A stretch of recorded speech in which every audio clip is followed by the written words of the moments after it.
Nous sommes de retour dans cette édition du 20 juillet 2023. Merci beaucoup si vous nous rejoignez à l'instant et merci beaucoup pour votre fidélité. Et désormais, il est l'heure de retrouver le président des analystes techniques en France, Daniel Cohen-Delara. Bonjour Daniel.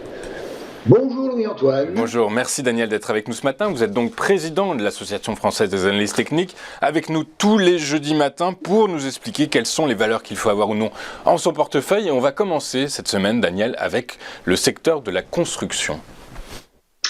Alors, on a ici un graphique qui est en données hebdomadaires sur long terme. Alors, on a un schéma de secteur qui est tout à fait classique, et on retrouve les grands mouvements de marché, d'abord post-Covid, un grand rallye jusque fin 2021, tout début 2022 selon les secteurs.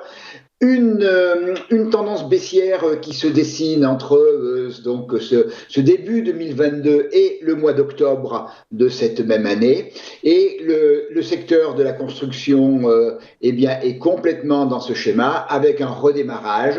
On est revenu en tendance haussière, d'abord parce que on a en début de cette année franchi un gap à 541, mais surtout en franchissant ce gap, on a franchi le dernier plus haut dans la tendance baissière.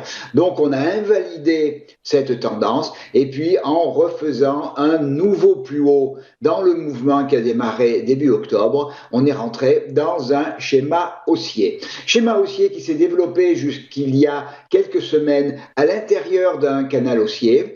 On est sorti de ce canal, mais on va dire sans danger, puisqu'on est rentré en fait dans un schéma de consolidation à plat. Mais pour l'instant, les éléments sont plutôt, malgré tout, bien orientés. La moyenne mobile exponentielle 34 qui a fait support pendant le rallye post-Covid, qui a fait résistance pendant la période de consolidation et la tendance baissière janvier-octobre 2022, est repassée support depuis le mois d'avril. Et dans cette tendance dans cette consolidation à plat, la moyenne mobile 34, exponentielle 34, fait toujours support. On a un RSI qui est plutôt bien orienté, autour de 57. Alors, la situation actuelle, elle est tout à fait intéressante parce que on est sur un niveau à 603,4 qui va être déterminant pour la suite, pour l'évolution du secteur de la construction.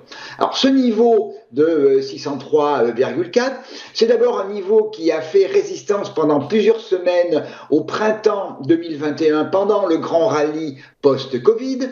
On l'a franchi, on l'a recassé, on l'a refranchi, il a fait support à ce moment-là, après, pendant l'automne 2021, on l'a recassé, il a refait support au début de au début de 2022, et cette année, au mois de mars, il a fait résistance, et il fait résistance maintenant depuis le début du mois de mai. Donc c'est un niveau de polarité, c'est un niveau tout à fait majeur, et donc le franchissement de 603,4 en clôture hebdomadaire, nous ouvrirait la voie vers 635 et 644.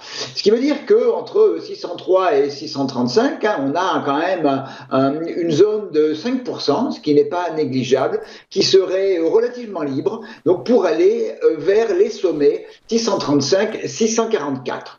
Alors, notre range, il a un niveau bas à 567,6. Si d'aventure on venait à le casser, ce